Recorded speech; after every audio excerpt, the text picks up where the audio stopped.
Uy, tapos na kayo dun sa festival. Teka lang, alam niyo ba yung sabi-sabi nila na parang may multong naglalakad sa hallway? Yung kapag daw dumaraan siya, tapos tahimik lang tayo. Yun. Yung pag nagte-test, bawal lumingon sa paligid. Tapos hanggang gabi raw, nandun siya, hindi raw umuwi.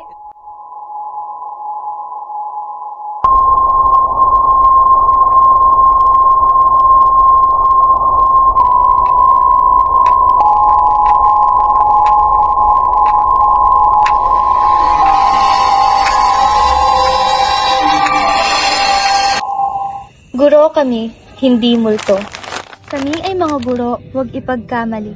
Hindi mga multong nagkukubli. Sa silid-aralan, puso ay nag-aalay, karunungan at aral sa inyong tagumpay. Mga aklat at kwento aming kasangkapan, pag-asa at pangarap sa inyo ay itatanim. Bawat leksyon may layuning dakila, para sa kinabukasan ang tagumpay inyong dala. Kahit sa dilim ng pagod at hirap, hindi multo ang aming gawain. Sa inyong isipan kami gabay, sa mundong magulo tayo ay mag-aakay. Guro kami, hindi multo. Hindi kami takot, hindi kami lagim. Sa bawat pagpasok namin sa silid-aralan, hindi kasindak-sindak ang aming presensya. Dala namin ay hindi kasamaan, kundi liwanag ng karunungan. Guro kami, hindi multo. Hindi kami naglalaho sa likod ng takot, ngunit narito kami, nagbibigay gabay sa gitna ng gulo, nagpapasa ng bigat ng inyong pangarap para sa hinaharap na inaasam nyo. Nakakapagod, totoo. Minsan hindi natutulog, minsan luha ay di mapigilan, pero hindi ito dahil kami ay nasasaniban, kundi dahil nais naming ibigay ang lahat para sa inyong pangarap na hindi matutuldukan.